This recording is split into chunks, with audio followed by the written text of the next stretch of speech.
अरे सुनो ना, आज मैं तुम्हें गीता का 11वां श्लोक सुनाता हूँ।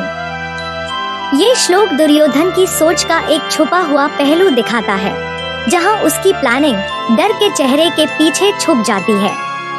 श्लोक 1.11 अनेषु च सर्वेषु यथा भागम स्थिताः भीष्ममेवाभिरक्षन्तु भवन्तः सर्वेभि।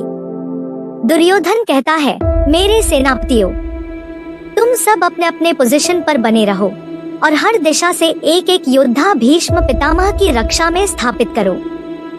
चलिए अब चलते हैं इनके मन के अंदर, देखें क्या चल रहा है।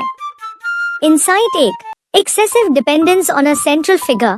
जब दुर्योधन सबको कहता है भीष्म को मिलजुल कर प्रोटेक्ट करो, तो असल में वो अपनी हाई इनसिक्योरिटी छुपा रहा होता है।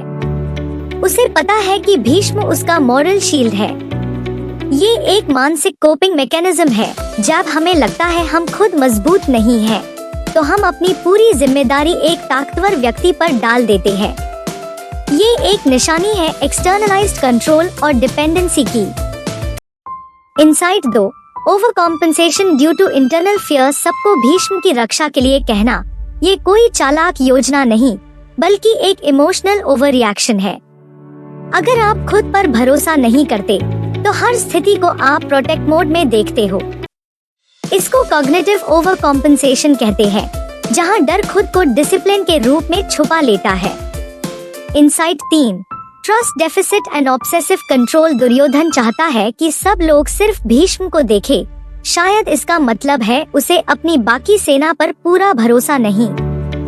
उसे लगता है कि अगर उसका कंट्रोल लूज हो गया, तो सब कुछ बिखर जाएगा।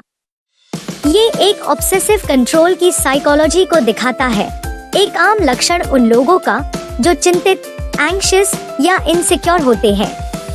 ये लोग अपने डर के कारण सब कुछ माइक्रो मैनेज करते हैं, विश्वास के कारण नहीं। Real life reflection. जब भी आप किसी एक व्यक्ति, नियम या योजना पर इतना जोर लगाते हो कि बाकी सारी चीजें इग्नोर हो जाए, समझ लो कि आपका सिस्टम फियर बेस्ड हो गया है, क्लैरिटी बेस्ड नहीं।